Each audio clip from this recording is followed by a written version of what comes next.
Jeremy, welcome to the show. Thank you very much for having me. Excited to be here. Do you have a quote, something that inspires or motivates you that you can share with us? Well, I've picked Jacques Cousteau, who is a personal hero of mine. For those who don't know, Jacques Cousteau is a famous French ocean explorer who did a whole bunch of interesting underwater cinematography and is kind of the David Attenborough of underwater worlds. B, I personally have a big obsession with marine life, fish, sharks, whales, dolphins, animals, squids, crazy invertebrates, things like that. So Jacques Cousteau is a real hero of mine. And he said, "What is a scientist after all? Question mark. It is a curious person looking through a keyhole, trying to know what's going on." And I love that quote because fundamentally that's what we do at Attest. We give people the ability to look through these keyholes, to try to understand what's going on, to look through more keyholes, to look with more granularity, and to act like an explorer, an experimenter, a scientist. And it's Cousteau who says, put on your diving mask and take a look through a tiny portal into the outside world underwater and discover piece by piece what's going on. And that's fundamentally how I feel about the world of consumer research. Take little looks into lots of things, and then eventually a unique picture that's very beautiful and valuable will unveil itself. And Cousteau tells us all about that. And that's why I love that quote. What a well thought out quote. I love it. All right, let's talk about Attest. So tell us, what does the product do? Who's it for? And what's the main problem you're helping to solve? So fundamentally, Attest makes doing high quality and powerful research ridiculously easy and accessible for anyone. We like to use the phrase, inform every intuition, dissolve any doubt. And we use that phrase because we know that all B2C businesses, that's our customers, our target customers, pretty much everyone in every B2C business wishes they knew more about their target customers. They want to be more customer-centric. They want to be more data-driven. They're just lacking a way to actually do it. It's easy to look at your CRM data. It's easy to send emails or surveys to your existing customers.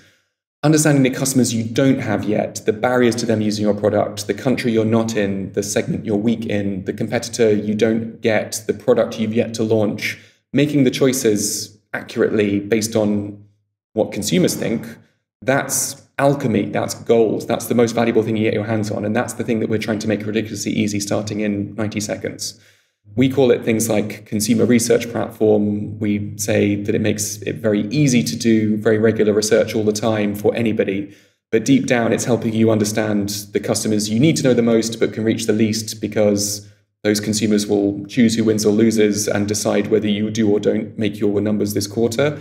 And Attest makes understanding them ridiculously easy all the time. And that's what we set out to build, and that's what we do today. So just in simple terms, can you just explain how it works? How would somebody use Attest? Yeah, in the simplest terms, you can show or ask pretty much anything to over 125 million people in 58 countries, starting in 90 seconds, as often as you want, for any reason. There tends to be a sort of top 8 set of reasons that different B2C companies use this product. And it's things like internationalization, launching new products, monitoring trends over time, figuring out what choice we should make next. But every single thing our customers use it for is completely unique and totally proprietary. But fundamentally, it makes the end-to-end journey of doing great research possible to start in 90 seconds and complete in under 24 hours. So the business was founded in 2015. Mm-hmm. What were you doing at the time, and how did you come up with the idea? I'll answer those both at the same time. So originally I was a scientist. I worked in genetics, ecology, mathematical modeling of animal behavior. I published some work on understanding how and why baby reef fish grow up and how they move around and why they move to specific places using computer simulations of sounds and coral reefs and fish and ability to swim. And happy to send a link on that if that's interesting. So I personally have a big love for empiricism, testing hypotheses, using data to make decisions, and following ideas until you find something or nothing, and then trying to link those things together, like Cousteau with his keyholes.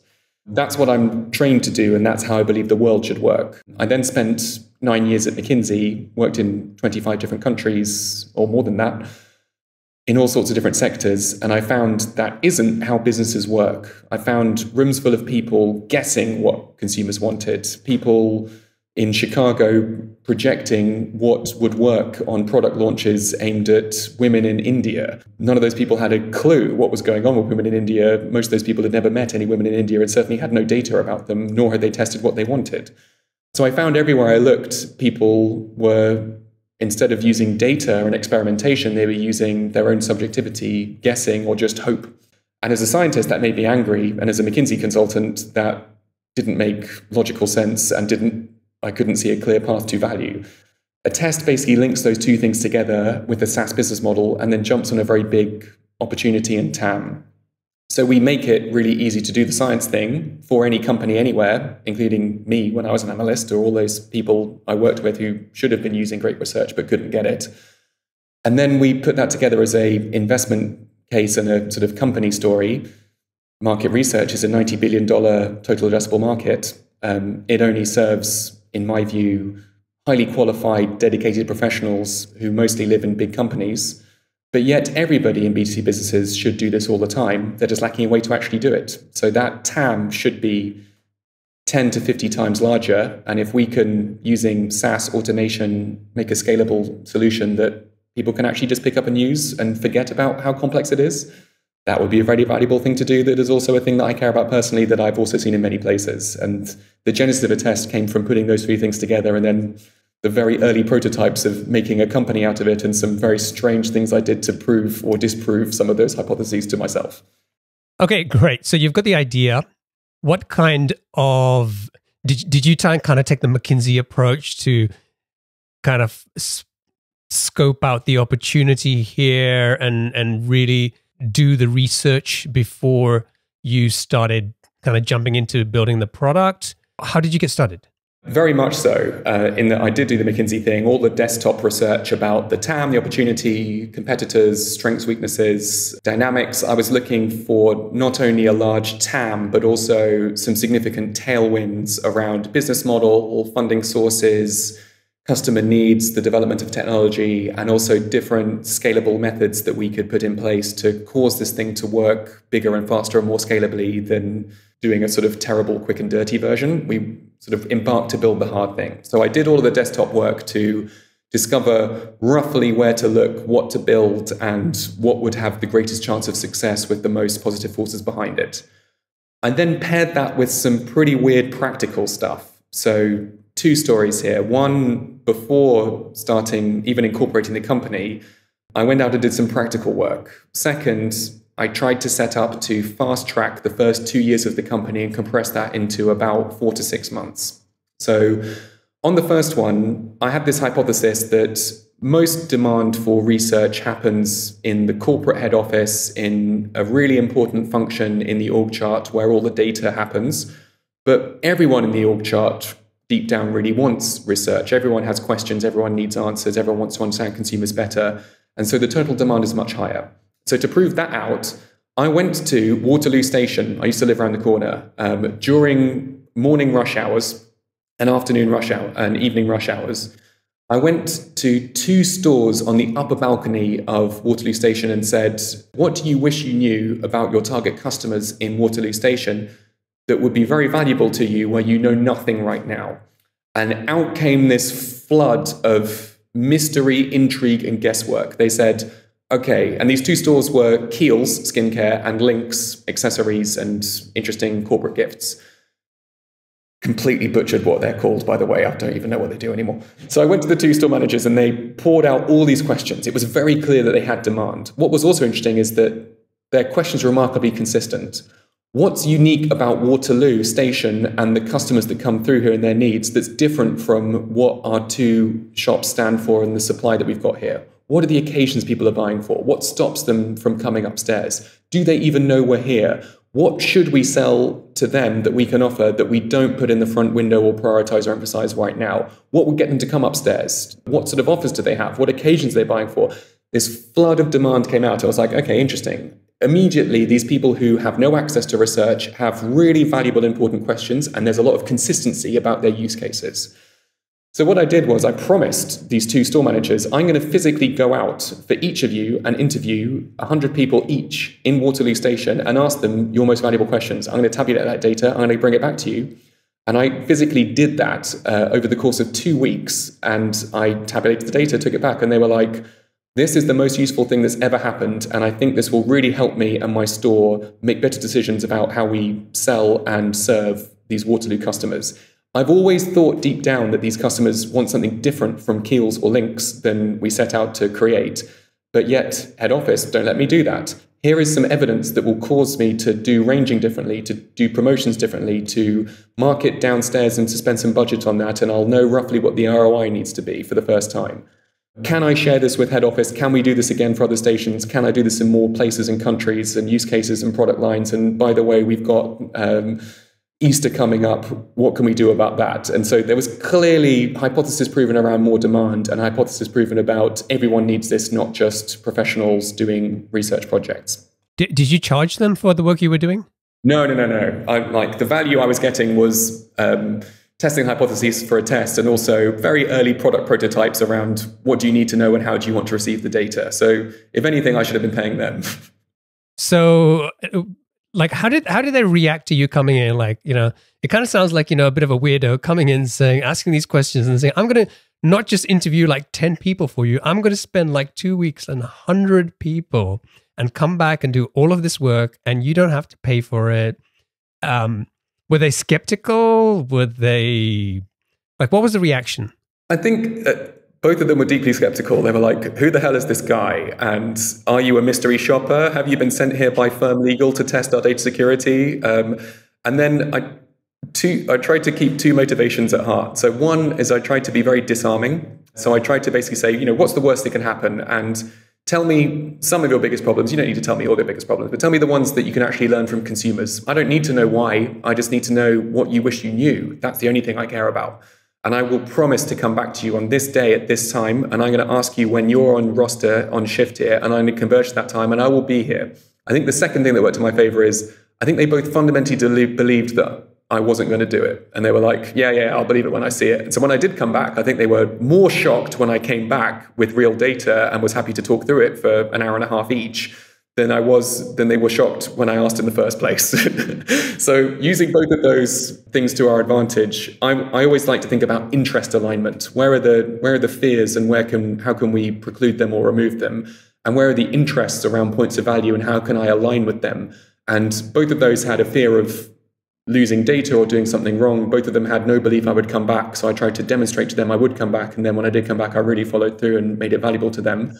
And I actually went and did the work. And that helped melt away all of these concerns. And that's some of the tactics that we still use in our go-to-market today. Love it. That's really like walking the talk in terms of getting out of the building and talking to customers. And, I often talk to founders who are reluctant to go out and talk to customers because they're like, I don't have a product yet. I don't have something to show them. Well, actually, that's a great opportunity because you can spend the time talking about their problems, asking them questions, right? You don't need to show them anything. And this is a really good example of that. I'm impressed you managed to stop 200 people in Waterloo Station and answer your questions because, when I was in London walking through a train station and I saw a clipboard, man, I was like, I was making a detour to make sure that I wasn't going to get stopped with that conversation. Well, there was one particular thing that went a bit wrong. So one of the people I stopped, she was very smartly dressed and she was clearly, attentively waiting for a train, typing on her BlackBerry. That's how long ago this was. And it became very clear after about 20 seconds that she was like, who the bleep are you? And I was like, okay, this is unusual. She was like, I'm going to stop you. Do you have permission from Links to ask these questions? I was like, yeah, I spoke to the store manager upstairs, name.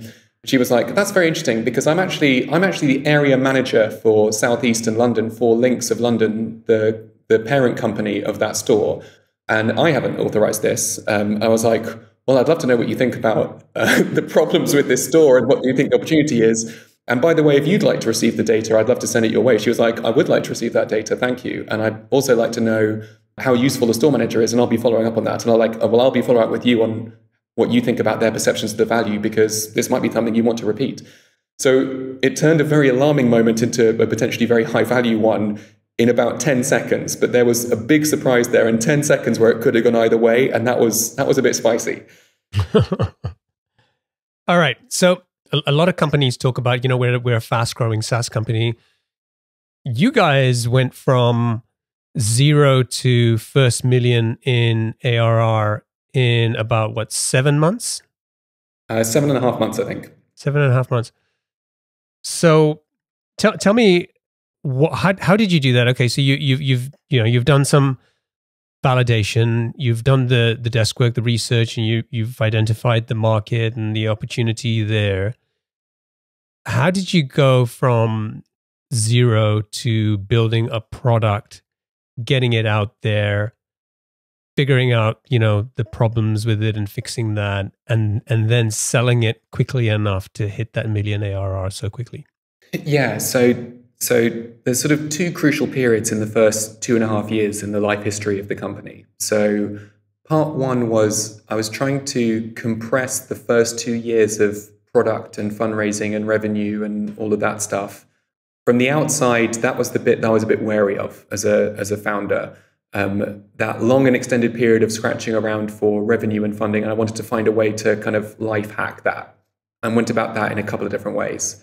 The second period was November 2017, the subscription flip.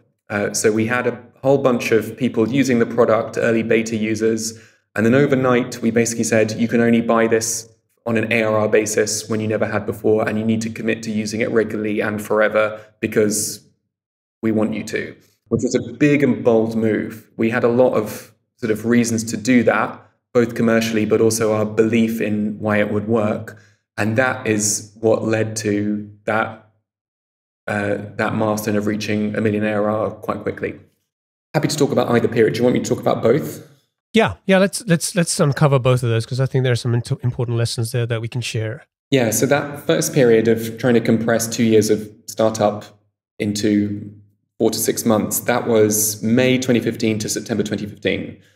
And I was trying to think about how do we get VC funding as quickly as possible so that we can start building this product, and particularly the back end will need to be very complicated to make a product that comes across as very simple. That's going to be the crucial thing. And I want to do the slow and deliberate and scalable version as opposed to the series of MVP versions. I wanted to build the right thing for the long term with the right foundation first time. And to do that, we needed VC funding. So I went about two things. One was to get 15 different customers, 5 people that I knew well to help us and give us input and talk about the problems. And we used that for early prototyping and product development. Another 5 where I didn't know the people, but I could find a way to reach them, sort of second or third hand connections, people who worked in target customers, but I didn't know and had no reason to help me. And then third group, another 5 who I would just contact completely cold. And these are names like American Express and Expedia. Judil was in there to test out doing B2B, all the way up to one of the UK's largest supermarkets who are still a customer today. What I went to them with was a simple question. It's the same question I took to the shops in Waterloo Station. What is the data that you wish you had that you don't have today that would make a huge difference to you and your performance this year, this quarter, this month, this week, or today? The thing where you want to know the most, but you have the least. And then out came, from all these different groups, for all the different reasons, thousands of things. They all had this massive set of unfulfilled demand. And I said, that's very interesting. And I used that input for 2 reasons. 1, to build the product. And 2, I got those 15 different companies to call various early stage investors in the UK and say, please, can you invest in this company called Attest so that it can exist so I can buy their product? So the first contact many investors had with Attest was not with me, not with a pitch deck, not through the front door. It was a customer calling them to say, invest in this company so I can buy from it, please. And I wanted that to be the first impression people got, because in 2000 VC pitches, particularly at seed stage, you have to do something weird to stand out. And that was one way to do it, was to hear it from customers. The other thing I did was to go to pitch to VCs to say, please, can you invest in this product so it can exist because we have all this demand? But I deliberately went after Series B and C VCs, knowing full well that they couldn't invest, but A, looking for feedback on the pitch. What are the things in the long term you'd be looking for that we should start to build in today? The scalability, the TAM, gross margins, things like that. And then B, they would get to the end of the meeting and say, well, I'm a Series B investor. We're massive. We only write 20 million checks and up, and you're in here looking for a seed or pre-seed check. So, I'd love to invest 3 to 5 years from now once you reach these milestones. So I was like, great, thanks again. I'll write down those milestones. And then they'd say, let me introduce you to these seed VCs. The one I recommend for you would be X, Y, and Z. And they usually list the same 10 to 15 names. And that's who I'd get the customers to call. And then suddenly those seed VCs have 2 calls. One from a Series B VC saying, please, can you invest in this company so I can invest in their Series B when they're ready? And one from customers saying, please, can you invest in this company so that I can buy their product because it solves a big need for me? And that was how we managed to get VC funding very quickly. And fortunately, that worked. But deep down, it was all for product input as well as early stage life hacking. Had you raised any money before, or was this the first time you were going through this process? First time going through the process. Behind the scenes, I had a very small amount of savings from McKinsey, and I agreed the tiny cash investment plus opportunity cost with my wife. So my wife was effectively the seed investor, mainly with the opportunity cost of me working for nothing for a period of time. She gave me 4 to 6 months, and that was the other reason why I was like, I have a material motivation to life hack 1 to 2 years of startup journey into 4 months, and that's how if constraint breeds innovation, I thank my wife for the constraint of that early stage. So those steps that you took, getting customers or future customers to call the VC and ask them to invest so they can buy the product, I think that's brilliant. How did you figure out the game plan? Like, you've got this runway, you've already got the clock ticking. Most people maybe would have just been, look, I'm not going to waste time with Series B investors. I'm going to go directly to where the money is. I'm just going to focus on going through what most founders do.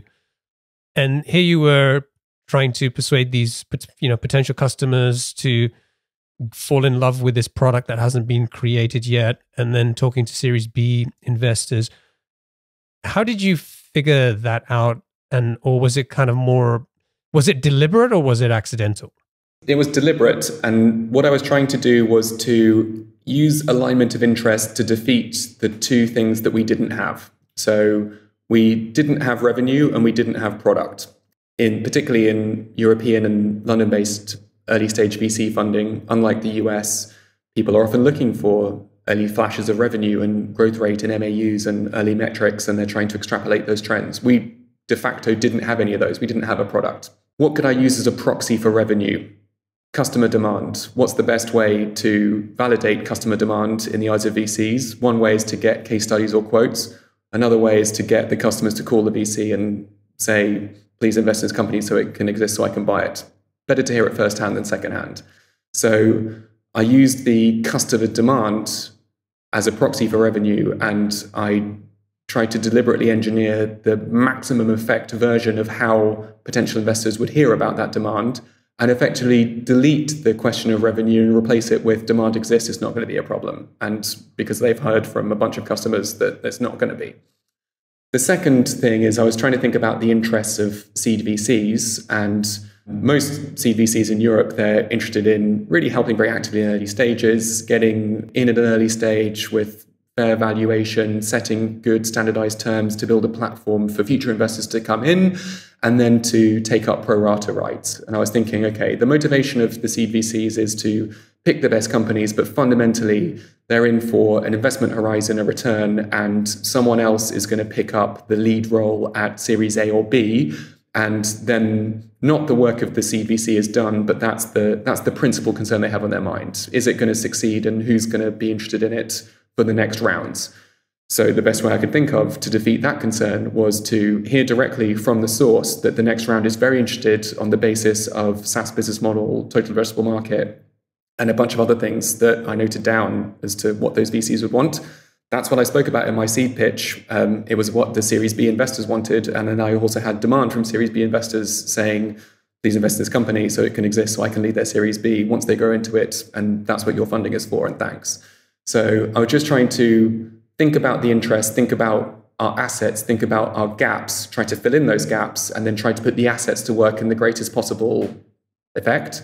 And that ended up being a methodology that led to funding that then allowed us to build the product to actually do the stuff. How much did you end up raising, and how long did it take for you to close that round? If I remember correctly, it was £650,000, which was a lot of money back in September 2015. So that period was May 2015 to September 2015. And then how did you go about building the product? Well, I didn't.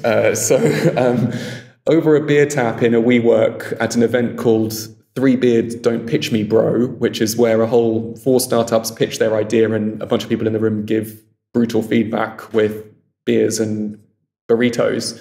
I was pouring a beer for myself and then overwalked a person who was at the event as well. And he said, "Can you pour me one of those?" And I gave him the one I was pouring and then poured one for myself. He was like, "Oh, that was nice." Started talking with him. And I'd been looking for this magical person who was something, something, something technology, something, something, something SaaS, something, something, something architecture, something, something, something product. And he was called Tony. He had also been working on a bunch of interesting ideas. He was looking for the right next idea, wonderful experience and hypotheses about how to build a great scalable company. His experience was in the back-end architecture, which from my limited technical understanding, I knew would be a crucial foundation for Attest in the long term. And his interest was in building scalable systems. He was called Tony Hunter. And years of working together, he was foundational to what we did with that VC funding from September 2015 to where we started launching real products and getting customers to pay for it. For example, we decided very early on that we knew that Attest would be useful in 50 to 100 countries and potentially 150 languages. So we built it to accommodate that from the very beginning. That slowed us down in the early days, stopped us getting out to market. But it did mean that when it got to the point where we had customers very quickly saying, "Can I do this in lots of countries in parallel? Can I run these questions in Brazilian Portuguese and Portuguese, and those need to be different?" We could say, "Yep, we're going to work on that for a week." And it took a week to add and switch on rather than 2 months of rework of a monolith. So massive thanks to Tony for the beer, the burrito, the chat, and then all the things that followed that helped us start the company as we meant to go on, which was in a very scalable way. So getting that first version of the product launched, was that just Tony building that, or did you have to hire developers? We hired several developers. We hired an amazing designer called Josh. We showed prototype to those 15 early adopter customers, deliberately knowing that 5 wanted to help us, 5 really didn't, and 5 were somewhere in the middle. And we weighted the feedback accordingly. We weighted the feedback from the people who had no reason to help us much higher. We showed them prototypes. We heard all the reasons why it wouldn't work. We built things that they told us to build. We built other things that they didn't tell us to build, but that we believed that we could see around corners. And it was during that period between September 2015 and November 2017 that we built out the back end, the prototypes of the product. All the different many components need to come together to make this difficult thing look simple. And then that we got people paying for it, 10,000 here, 10,000 there, on a kind of pay-as-you-go basis. And then in November the 1st, 2017, that's when we did the subscription flip. Big risk, big move. And we forced everyone to become ARR customers and said, there is no other way to buy it. And that was a big risk, but with great confidence. And that fortunately worked out well. And it was part of the architecture decisions and the product process itself that gave us the confidence to do it that way. Okay, so I want to go back to those first 7.5 months. So you launched the product, and in terms of hitting that 1 million run rate, where did that come from? Was that mostly from the 15 customers or future customers that you'd been talking to and priming, or did you have to go out and find new business as well to hit that 1 million? A lot of new. So all of the 15 committed to try the product. They've been trying it for 6-9 months before, terrible prototypes, but that do very simple things. And they could use it for very simple and limited things. And we managed to dial up their average contract value. We managed to find ways to reduce our sales cycle by precluding various objections or questions around things like data security or privacy or confidentiality of information. That early product process allowed us to uncover A, a lot of feedback for the product itself, but B, a lot of feedback for our go-to-market and buying processes and how to preclude and avoid problems as opposed to build with the certainty we'd be making this massive kind of operational black hole of process and engineering to satisfy buying requirements.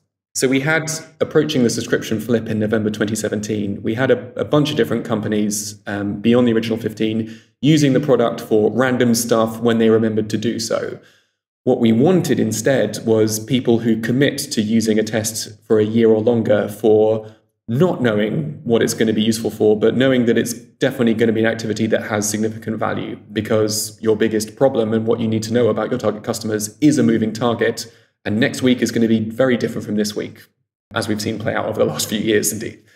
So the subscription flip was A, converting those existing users from effectively pay-as-you-go to ARR, and then B, the basis upon which we could unlock, mostly through referrals, a whole bunch of other customers. And deep down, we knew that these were early adopters. So we were looking for referrals, the cheapest and most effective source of pipeline and leads, referrals to people who were interested in our vision and mission, interested in providing product feedback, interested in using the simple functionality that the product had at that time to do something that was useful to them. And they didn't care about the gaps. We were looking for the perfect match of product and demand. And that was our early version of product market fit. It ended up that we converted a lot more of that nascent existing demand into ARR than we thought possible, almost all of it, in fact. And people were prepared to commit to quite large numbers up front. And we discovered a lot about buying processes through that move alone.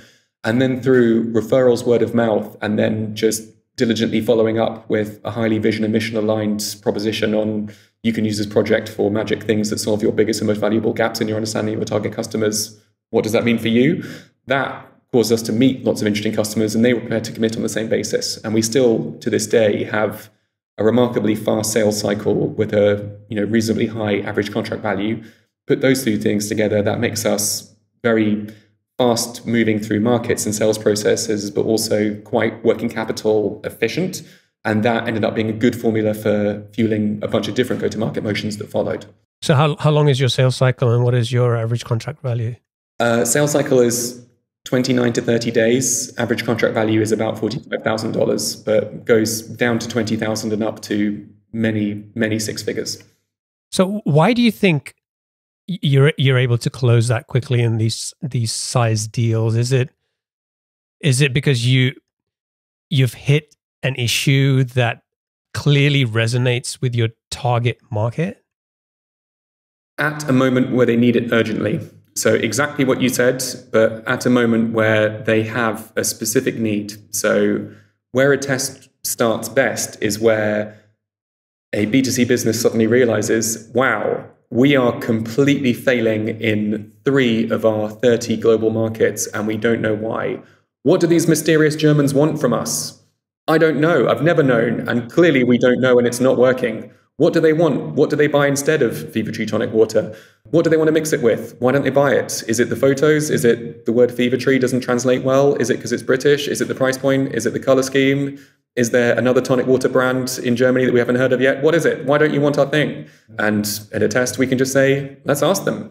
Let's ask them right now. You'll start seeing results in minutes. Let's just start. And by starting now, you'll find out what you actually wanted to ask was something else. And you can ask that later today or tomorrow.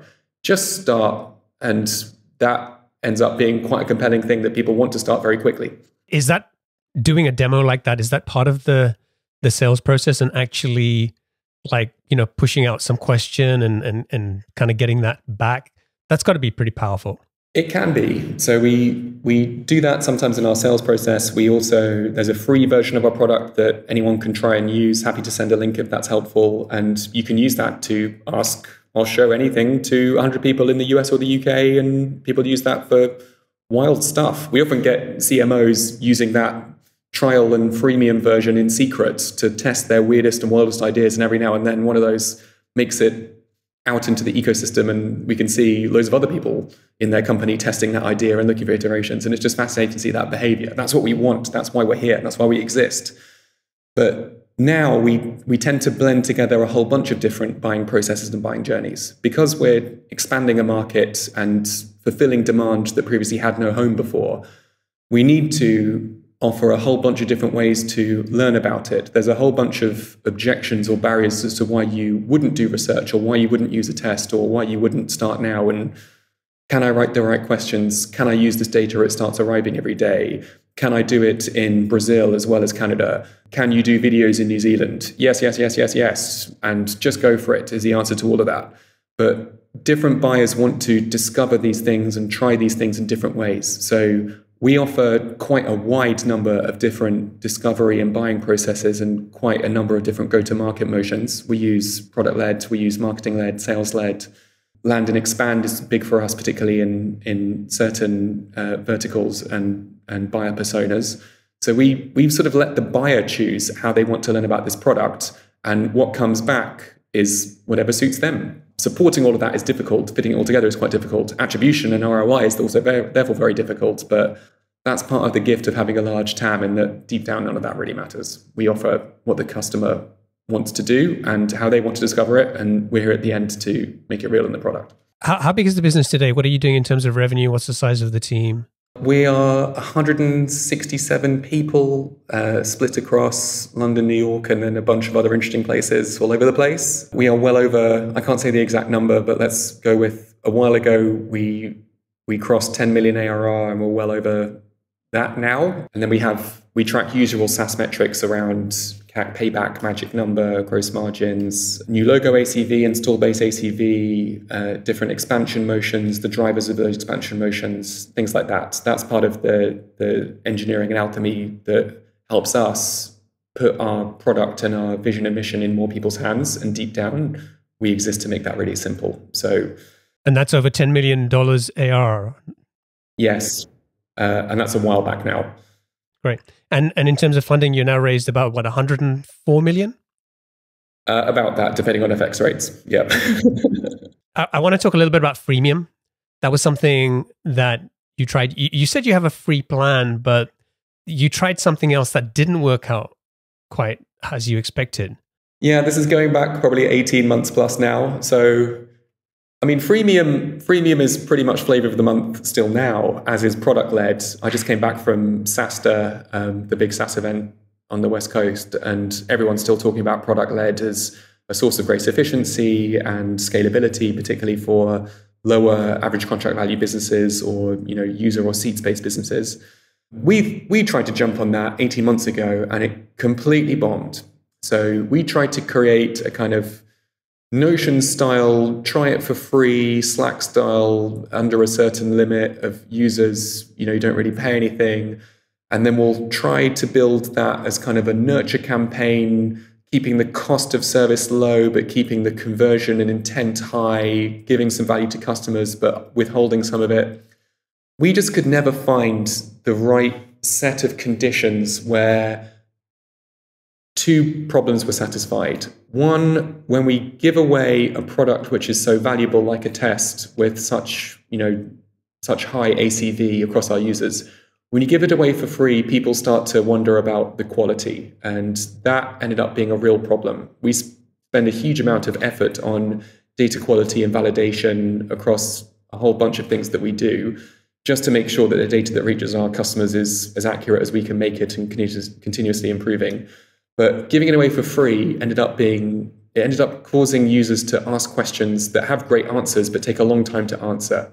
So freemium, when it's meant to create great demand and scalability and speed things up and allow users to self-educate, it worked really well for all those things, except they were self-educating towards the wrong problems and questions that we can answer but slow things down. The other thing we found is that we started to see the freemium product not really working as a nurture campaign. We never really found the way to convert people out of that into ARR and expanding contracts. We missed the thing that was so important for us in our other go-to-market motions, which is there's a reason right now that I wish I knew more about target customers, and I only know that's going to continue. And yes, this is something I should have been doing for my whole life, but there's a reason I'm willing to start now. And the freemium product just caused that question to be less urgent and give you a little bit of data when what you needed was a lot of commitment to make a change that you should have made many decades ago. So we just found that for us, freemium was dilutive to our vision and mission and unhelpful to our buyers and also to us. And we maintain part of that free experience in the free trial thing, But that's much more about experiencing the product in a simplified form than it is about a true nurture campaign where you can live in that free version forever. We hope you convert up. We kind of use it in the exact opposite way. We use it almost as a marketing asset. One day we'll conquer this freemium thing and we'll grow like Notion or other freemium products that do it so well, but we haven't cracked it yet, and we spent 18 months coming to the point where we've got a really useful thing, but it works in a completely different way than we ever imagined. And so today, the current free plan is just basically there's a limit on what people can do? Yeah, you can use your email, sign up, use it to show things or ask things to up to 100 people in the US or UK. And we encourage people to use it for ridiculous stuff like whimsical dreams or personal pet projects. Almost like it's throwaway and for fun, because it is throwaway and for fun. It is not the full product. It's just a way to get a taste of what Attest does and see how it works. And we almost use that like a Super Mario warp pipe from top of funnel to 3/4 of the way down. Like, what does the product do? What is my use case? Where should I start? That freemium journey gets you to the point where you're like, oh, wow, I have 3 more questions. Now I've seen what it does. I get it. Does it work in Canada? Can I run it in 100 countries in parallel? And can I use it for testing podcast ads? Yes, yes, yes. Let me show you how. Great. Here's your package. Go. All right. A couple more questions before we wrap up. Firstly, I want to understand, what was the competitive landscape when you set out to build Attest? Were there other products out there that were kind of doing something similar but not executing, as well as you thought you could? Or was this a new product category? Like, what was the situation there? So there were loads of products, and we suffer from this confusion to this day. So there's sort of 3 categories of competitors that we looked at in the early days. One was market research agencies, Kantar, Nielsen, Ipsos. They're not competitors, but we do need to explain why we aren't them. Second is form tools or survey tools, Qualtrics, SurveyMonkey, Typeform, Google Forms. And some of those have sort of built-in create audience capabilities. Those are really useful for understanding your existing customers or mailing lists for CX or UX purposes. And then they had these little bits where you could do extra bits on top of that. But we also had to make it very clear how we aren't those things, and without making it too long-winded to understand for the customer why we're different and why you should choose Attest for this magic thing you need to do. And then third, there are a number of companies where there's an app where you could ask questions and get answers quickly. And I love those companies. They do wonderful things very simply. But fundamentally, they are limited to the one app where you can ask the questions in one way for one incentive. And in my view, the totality of supply of responses should come from a whole bunch of different channels for a whole bunch of different incentives for a whole bunch of different reasons through a whole bunch of different devices, not app for cash for a few questions, but how do we get old people in Scandinavia? How do we get wealthy people to talk about asset management? That problem needs to be defeated too. So early days, we had to be prepared to defend ourselves and explain why we aren't any of those 3 things. And then over time, that question gradually melted away. Right now, we do compete against some of those things from time to time, but most of the time we're competing against guesswork, against apathy, against nothing, which is what we wanted. That's our vision and mission, and that's what's happening. So we did have to compete with this whole seemingly saturated existing market, but making a product that was for very different buyers and for very different use cases and for very different forms of demand, keeping it simple was the key. And that's been what's the truth that's fueled all of our product and go-to-market work since then. Now, in the early days, you were the one going out and doing all the outbound sales. And there was something you told me before we started recording, which was kind of a fun fact about a couple of terms that you hadn't heard before. Just share that story, because I think that was kind of a fun way to wrap this up. Oh no, how embarrassing. Thank you for bringing this up. So, let's go straight for the headline. Even 18 months after our first ARR, I hadn't heard of the term SDR or BDR or BizDev at all. That was the time where we started hiring our first sort of proper sales team. And that was completely new to me. And looking back at what is SaaS, that is the core of many go-to-market motions. The outbound SDR, cold calling, cold email, scalability thing. 18 months into Attest, I hadn't heard about that. And I went to various events and people were like, yeah, we get our SDRs in the motion. 70% of our go-to-market motion is outbound. The rest we're playing around with stuff. I'm like, hang on, 70% is what? SDR, what does that stand for? They're like sales development rep.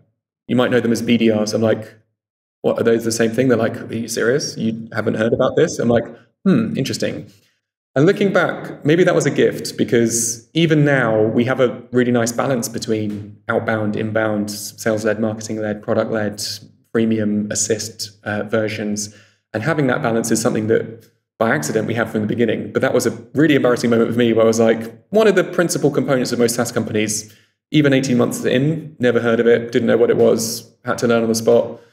But I think the key is never be ashamed about these things. Learn quickly, was like, we should probably do that. Worked quite well. Good times. Shout out to the SDR team we have downstairs here, doing a really great job. Wonderful. Love all of you. Sorry I hadn't heard about you, but we have now. Love it. Well, thank you for sharing that. Appreciate that. Let's wrap up. We're going to go into the lightning round. I've got 7 quick fire questions for you. Just try to answer them as quickly as you can. Are you ready? Yep. What's the best piece of business advice you've ever received? Trust your instincts. The first time I was managing a team at McKinsey, never managed people before, always a high pressure situation, new country, new team, new people, a sector and industry I'd never worked on before. And yet I had to lead this team of 4 people to do a thing that no one knew how to do. I asked a close mentor, he's called Samir Agarwal, for advice. He went on to run large parts of KFC and Walmart in India. Shout out to you, Sam, if you're listening. And he said, trust your instincts, keep it simple. Just left it there. I was looking for something really complicated and wise. He just said, oh, you already know how to do it. Trust your instincts and go for it. And I think what he really meant was trust your instincts, try, fail, and then learn. And that's how you'll improve. Good luck. That was great. Good. What book would you recommend to our audience and why? I'd recommend Prisoners of Geography. It's one of my favorite books I've read in the last few years. It's about how physical geography dictates human culture, not political borders drawn by people or generals or strange divisions of natural aggregations of people and ecologies. It explains everything from peace in the Middle East and why it's difficult through to why the US is such an amazing market for economic growth, through to the British Empire and how it lived and died, and One Belt, One Road, and what's exactly going on there. It explains all of these things, but from a physical geography angle. Very beautiful reframing of how we think about long-held assumptions. And I love that book, A, because it's about facts and data and applying facts to explain inexplicable things. And then B, causes you to reframe and challenge long-held assumptions and understand things in a way you didn't really get before. And that's one of many things we love at Attest. Interesting. What's one attribute or characteristic in your mind of a successful founder?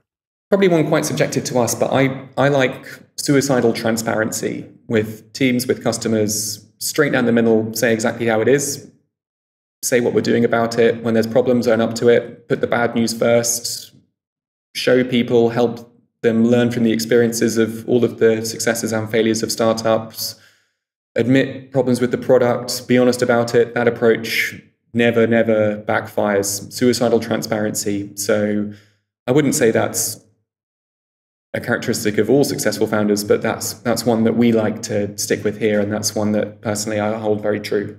What's your favorite personal productivity tool or habit? I like to, as I approach a meeting, and I've called this to become a habit, think for 2 to 10 seconds, what's the one thing I want to get out of this, or what's the one thing I want to feel at the end of this? And then I make sure by the end of whatever it is, whether it's an investor pitch or a sales meeting or hiring, what's the one thing that is a good outcome here? And then spend the time making sure that that one thing happens. But to really do that deliberately at the start and then make sure that it's always useful at the end. I used to have a colleague who'd do that in the lift on the way up to a meeting. He'd close his eyes. And I was like, what are you doing, Michael? That's pretty weird. And he explained. I was like, okay, I can see how that gives you great clarity of intent and focus. And thanks very much for the tip. What's a new or crazy business idea you'd love to pursue if you had the extra time? I'm obsessed with a whole bunch of different ways of looking for new ideas, and I see them everywhere. One of my favorites is looking for sources of waste. So in my mind, I've got a story about how the delivery companies were founded. They saw all of the mopeds outside Domino's, hugely underutilized, the drivers doing nothing, the moped sitting there. What if those could be shared assets rather than proprietary to each store and constantly either over or underutilized? Sources of waste is a framing I look at all the time. So a new crazy business idea I think about often, and I think about a bunch, but one of them is circular economy, linking together different assets and liabilities and inputs and outputs of different businesses, and how you could make many different businesses more efficient if only they could share things more easily. So if I wasn't doing Attest, I'd be working on that. What's an interesting or fun fact about you that most people don't know? Well, I already gave away, I think, my marine life obsession, but I know the Latin names of many Caribbean reef fish, invertebrates, algae, and all corals present in the Roatan and Utila area of Honduras. I know the Latin names of many strange animals and why they behave the way they do. I know ever since I was a little kid, I've been obsessed with drawing, learning about marine life, underwater worlds, hence the Jacques Cousteau quote earlier. So it's an interesting or fun fact in that I'm obsessed with marine life and underwater worlds and learning about them amongst many other things. But most people that have met me know about that quite quickly. And finally, what's one of your most important passions outside of your work and your marine life interests? Everyone at Attest gets to spend 10% of their time working on charity, society, helping the world around us. And people use that in a bunch of different ways. Mentoring, working with charities, supporting things like the Tech Talent Charter through, data collection analysis across a whole bunch of different companies. That's our team that does that. Personally, for the last 8 years, I've worked with Reach2, which is a charity that runs 60 primary schools all over the UK. And we're looking to improve how those primary schools work together. And I think my favorite statistic is when they joined Reach2, 17% of those 60 schools were good or outstanding on the Ofsted scale. Today, that number, I think, is 85%. So a very material change in a short period of time in a sector which is quite hard to evolve and change, all through just different execution, different ways of working, understanding where great success and change comes from.